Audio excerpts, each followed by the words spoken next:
Assalamualaikum warahmatullahi wabarakatuh.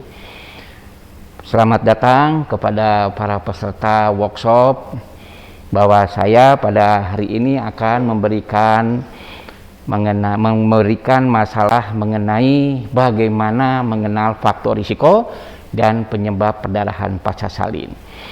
Seperti kita ketahui bahwa perdarahan pasca salin adalah merupakan salah satu faktor yang paling tinggi penyebab kematian ibu dan anak. Lalu yang jadi pertanyaan, ya, perdarahan pasca salin yang mana yang menyebabkan kematian yang paling tinggi? Yaitu disebabkan oleh tonus atau atonia uteri. Kita tahu bahwa atonia uteri adalah lebih banyak tidak diketahui faktornya, tapi paling tidak kita harus mengenal faktor-faktor apa saja sih, ya, yang paling berpengaruh terhadap terjadinya atonia uteri.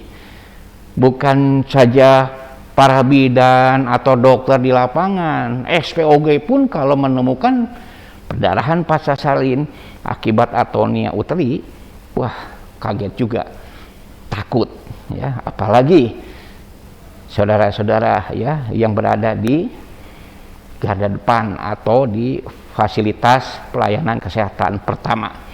Baik, kita lanjutkan saja. Slide. Nah, apa yang saya sampaikan tadi bahwa penyebab kematian ibu di Indonesia tahun 2013 sampai tahun 2019 itu tidak berubah. Yang paling tinggi adalah perdarahan pasca salin. Dan tahun 2019 juga perdarahan pasca salin. Diikuti dengan hipertensi dalam kehamilan, yaitu preeklamsi dan eklamsi. Nah, tapi pada tahun 2016 preeklamsi merupakan yang paling tinggi penyebab kematiannya.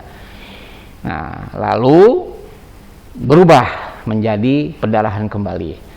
Oleh sebab itu, bahwa selama ini perdarahan pasca salin yang sudah berupaya untuk menangani bagaimana untuk menurunkan angka kematian ibu,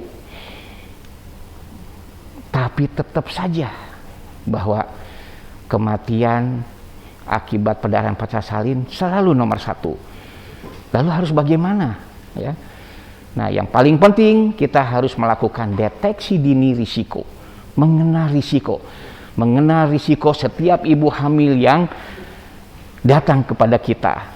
Kira-kira apa sih resikonya?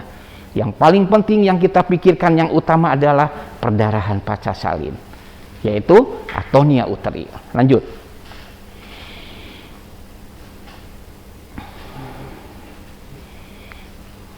Nah,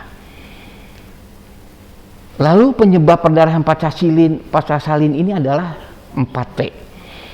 Tadi pada pembicara sebelumnya sudah mengatakan bahwa penyebab perdarahan pasca salin adalah 4T. Ingat ya, bukan 4 terlalu banyak, terlalu sedikit, terlalu dekat, ya, dan terlalu sering. Tapi adalah tonus, tisu, trauma, dan trombin. Lalu apa sih yang disebut tisu, apa yang disebut tonus, apa yang disebut trauma dan trombin? Lanjut. Ya. Nah, dari beberapa hasil penelitian, ya, ternyata perdarahan pasca salin yang 4T tadi, yaitu tonus atau atonia uterus yang paling tinggi kejadiannya. Dari hasil penelitian yaitu mencapai 70% dibandingkan dengan trauma, tisu, dan trombin, ya.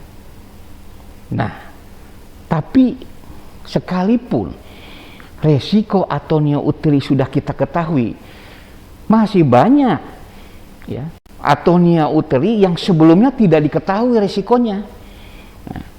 Ya, bisa saja anak pertama berat bayinya hanya 2,8, kita berdasarkan pengetahuan tidak ada risiko, hanya risiko rendah, tapi ternyata tiba-tiba begitu melahirkan terjadi perdarahan atoni. Atau jadi artinya apa?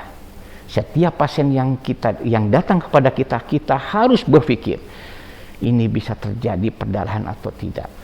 Kita harus berpikir ini berisiko atau tidak. Yang paling penting yang kita pikirkan adalah atonia uteri. Karena yang paling kita takutkan atonia uteri banyak yang tidak diketahui faktor risikonya. Ya. Kemudian laserasi, hematom, ya, inversio dan ruptur. Nah, ini biasanya ya misalnya akibat dari persalinan buatan dan lain-lain. Ya.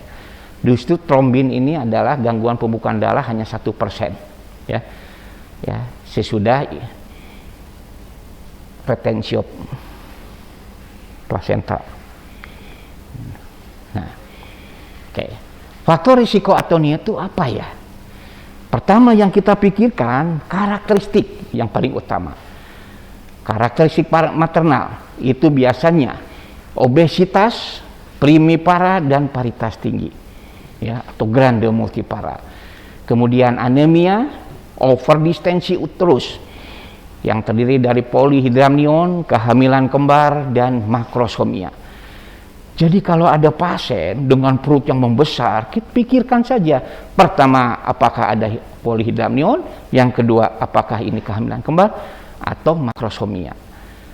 Nah, lalu bagaimana kalau ada pasien ya, dengan overdistensi abdomen? Kalau kita ragu-ragu, ya, kirim rujuk, ya, kalau ragu, ya. Tapi kalau pembukaan sudah lengkap, tidak mungkin dirujuk, ya apa boleh buat, ya, tangani. Tapi paling penting yang pertama kita kenal yaitu apakah pasien ini risiko atau tidak. Kalau kita sudah mengenal faktor risiko, artinya kita sudah persiapkan satu pengetahuan, bagaimana keterampilan. Kalau belum siap pengetahuan atau keterampilan, tinggal baca lagi sambil menunggu. Ya, terus persiapan alat-alat. Ya, kemudian juga, nah, jangan sangka bahwa pada intrapartum pun bisa terjadi perdarahan pasca salin. Biasanya ini dengan persalinan dengan buatan. Ya, persalinan yang terlalu cepat, ya biasanya ini pada grande multipara, persalinan lama dan persalinan dengan induksi. Hati-hati ya, di pelayanan kesehatan pertama tidak dianjurkan untuk melakukan induksi, dan kemudian infeksi, kemudian eklamsi. Nah, dari berbagai hasil penelitian bahwa ternyata 2,6 kejadian atonia uteri, 2,6 atau 2,5 lebih besar pada pasien dengan obes atau overweight dibandingkan dengan yang normal. Jadi hati-hati kalau menemukan pasien yang obes atau overweight. Kemudian juga disusul dengan induksi, ya, ini 2,3 kali, ya, kejadian lebih besar daripada yang tidak dilakukan induksi. Nah, ini juga ya preeklamsi, ya, 2,8, MGOS 4 2,8. Nah, ini kehamilan kembar, ya, kejadian atonia uteri 2,6 kali lebih besar, ya, terjadi pada kehamilan kembar dibandingkan dengan yang tunggal. Nah, ini juga ya, ternyata riwayat seksio cesarea ini kejadiannya bisa 1,3 kali lebih besar daripada yang tidak pernah dilakukan seksio. Sama juga di sini, ya. Nah, termasuk partus lama, anemia dan sebagainya. Nah, tisu jaringan, ya. Ini retensio placenta, yaitu placenta yang tidak lahir dalam waktu 30 menit, kemudian sisa placenta dan placenta accreta. Nah, ini faktor risiko retensi plasenta bisa terjadi kejadiannya adalah cukup besar nih, 28,98 pada riwayat retensio plasenta. Ya, artinya apa? Kalau pasien ini pernah mengalami retensi plasenta, ini kejadiannya bisa 28 kali lebih besar. Lalu apakah kita tahu nggak bahwa pasien sebelumnya retensio plasenta? Nah, ini yang sulit kita ketahui, apalagi penolong persalinannya adalah berlainan. Kadangkala kalau ditanya kepada pasien, Bu, dulu riwayat persalinnya bagaimana? Ya, memang biasanya mengatakan ari-ari atau plasentanya sesah, Dok, dikeluarkan atau susah dikeluarkan. Nah, itu mungkin informasi itu sangat berharga ya. Nah, kemudian juga nih ya, kemudian bekas riwayat kuretase itu 9 kali lebih besar kejadiannya daripada yang tidak pernah dilakukan kuretase.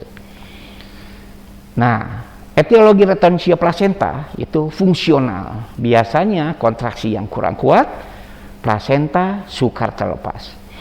Hati-hati, kalau kontraksi kurang kuat, jangan terlalu cepat atau sekali-kali menarik tali pusat. Ya, ini bisa terjadi inversio nantinya, akan lebih bermasalah lagi. Ya.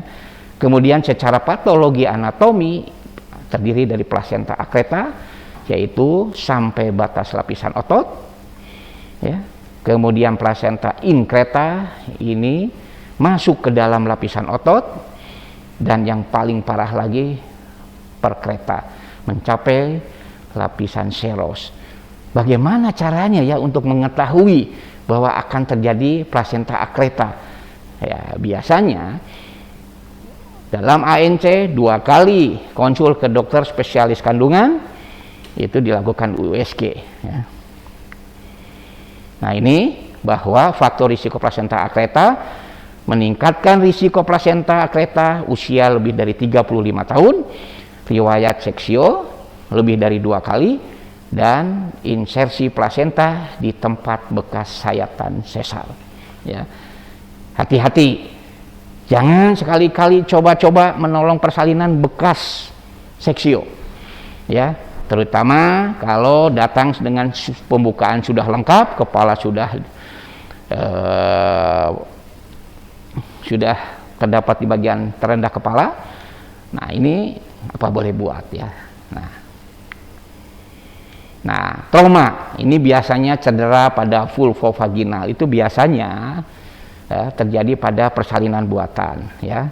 Episiotomi, begitu lahir bisa saja luka epis menjadi lebih besar, jadi robekan jalan lahir. Makrosomia, bayinya yang besar di atas 4000, kemudian partus precipitatus atau partus yang sangat cepat. Nah, ini inversio ya.